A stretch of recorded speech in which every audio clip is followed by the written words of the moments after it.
सच के सफर में स्वागत है। आप देख रहे हैं चांद इंडिया टीवी, जहां पर सच बोलता है और झूठ छुप नहीं सकती। नेपाल की सड़कों पर आग लगी है और ये आग सिर्फ इमारतों में नहीं बल्कि नौजवान दिलों में भी जल रही है।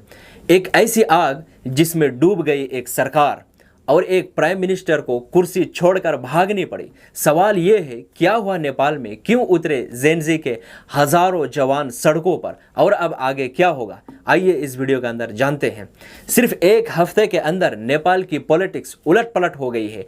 पीएम केपी शर्मा ओली ने रिजाइन कर दिया है और पूरा देश एक नए मोड़ पर खड़े हैं। प्रोटेस्ट का ट्रिगर क्या था? सबसे पहला स्पार्क था सोशल मीडिया बैन। जी हाँ, 5 सितंबर को नेपाल सरकार ने 26 सोशल मीडिया प्लेटफॉर्म्स बैन कर दिए, जिसमें व्हाट्सएप, फेसबुक, इंस्टाग्राम, यूट्यूब सब शामिल थे।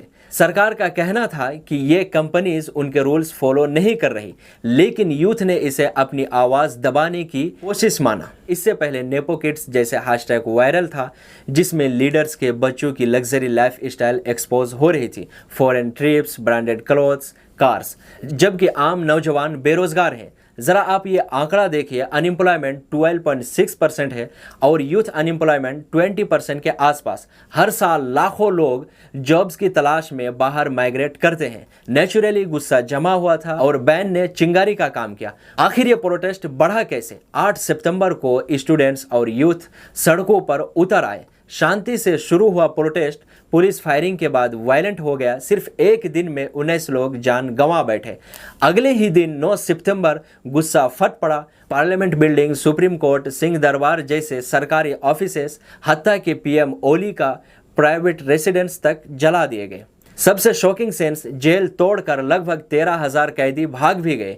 ऐसे में ओली पर दबाव बढ़ा इतना कि उसे रिजाइन करना पड़ा। और इस प्रोटेस्ट की कुछ खास बातें ये हैं कि लीडरशिप में कोई सेंट्रल लीडर नहीं था। ये आम नौजवानों का अपना मूवमेंट था जो सिस्टम के खिलाफ खुद ब खुद खड़ा हो गया। इन लोगों का डिमांड साफ था कि सोशल मीडिया बैन हटाओ, जो कि हटा दिया गया। करप्शन खत्म करो और नई पॉलिटिकल व्यवस्था लेके आओ। प्रोटेस्ट का असली मकसद करप्शन और इनजस्टिस के खिलाफ था, लेकिन तोड़ फोड़ और लूट ने इस मूवमेंट को बिगाड़ दिया।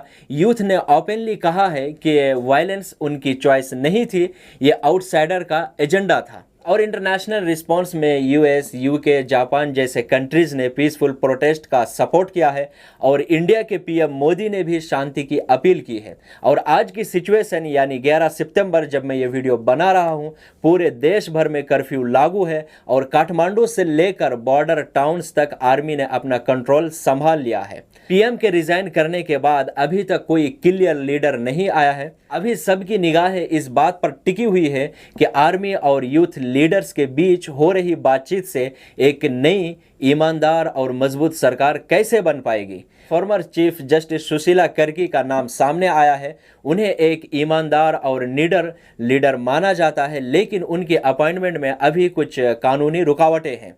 और अगर नुकसान की बात की जाए तो 30 से ज़्यादा लोग मर चुके हैं, 1000 से ज़्यादा इंजर्ड हैं, होटल्स और गवर्नमेंट बिल्डिंग्स तक जले हुए हैं। नेपाल का ये मूवमेंट सिर्फ एक देश की कहानी नहीं है, ये एक मैसेज है कि जेनजी जो 13 से 28 साल के बीच की जनरेशन है, अब करप्शन और बेरोजगारी बर्दाश्त करने के मूड में नहीं है। तो दोस्तों, जो आज नेपाल में हो रहा है ये एक जिंदा मिसाल है कि जब एक सरकार करप्शन करती है, जब लीडर्स अपनी कुर्सी बचाने के लिए आवाम को गुमराह करते हैं, तो याद रखिए ये सिलसिला हमेशा के लिए नहीं चल सकता। जब आवाम जाग जाती है तो कुर्सी पर बैठे हुए बड़ा से बड़ा नेता भी अपनी कुर्सी छोड़कर भागने में मजबूर हो जाता है। नेपाल के प्रोटेस्ट ने यह साफ कर दिया है कि असली ताकत सड़कों पर खड़ी आवाम के पास होती है, ना कि कुर्सी पर बैठे हुए करप्ट सिस्टम के पास।